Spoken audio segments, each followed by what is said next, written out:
درې کاله وړاندې په نننۍ ورځ باندې په کابل کې طالبان رالو، په دویم ځل حکومت سنبال کړو او په افغانستان کې بیا یو ډېر زیات افراتفري شروع شو او په زرګونو خلک چې کوم دی په ایرپورټ ته راغلي او په زرګونو نه بلکې په لکونو خلک چې کوم دی نو هغه بیا د هغې نه وروستو لاړل.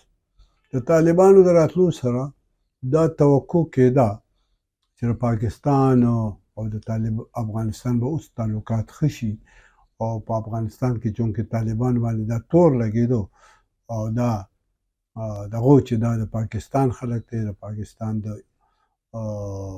حکومت سره، د پاکستان د ادارو سره دا ډېر ښه دي.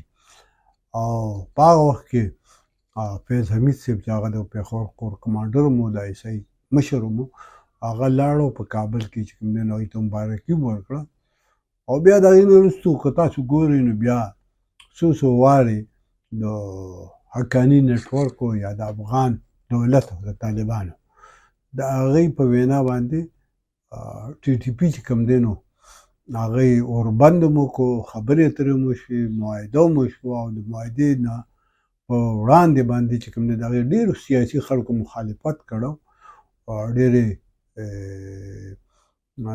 ریزرویشن پې و، تحفظاتو پې، خو بیا هم په هغه وخت کې چې کوم صدر صاحب و نو هغه د 104 پاکستاني طالبانو سزاګانې معاف کړې او په هغې کې تقریبا 100 کسان چې کوم نو دا خوشي کړی شو. توقع دا کېده چې دا به ښه شي، خو نه، داسې ونه شوه. د پاکستان او د افغانستان ترمنځ د تعلقات ورځ تر ورځه خراب شو. د هغې غټه وجه دا وه چې زما اندازه دا ده چې که تاسو وګورئ د افغانستان تاریخ وګورئ، د افغان په تاریخ کې هر حکومت چې کوم په افغانستان کې نو هغه د بهر نه مداخله هم نه مني او ډکټیشن هم نه مني. دا یو خبر ده.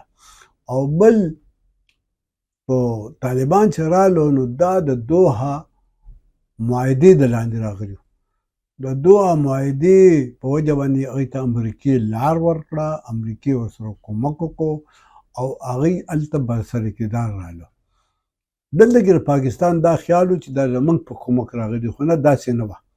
دا مکمل د امریکې په خوښه راغلي وو.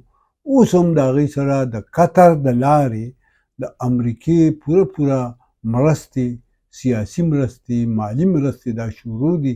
د یو بل ترمنځ چې کوم دی نو دواړو ترمنځ تفاهم شته، خبرې اترې انډایرکټ چې ورته موږ کوم وایو بلا واسطه هغه شته.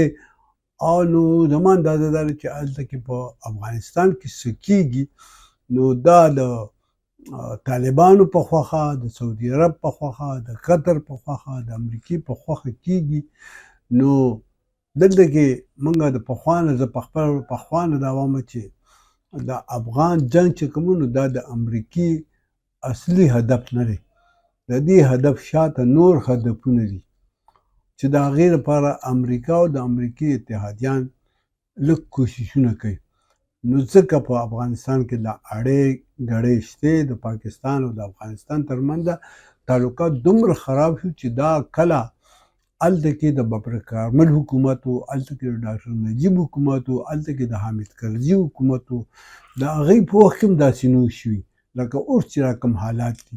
نو زما اندازه دا ده چې دې ساعت کې پاکستان ته د ډېر صبر او د زغم نه کار پکار دی او چې نه د پاکستان کوم مفادات دي هغې ته نقصان ورسي او نه د پاکستان چې په افغانستان کې کوم امیج دی هغه خراب شي.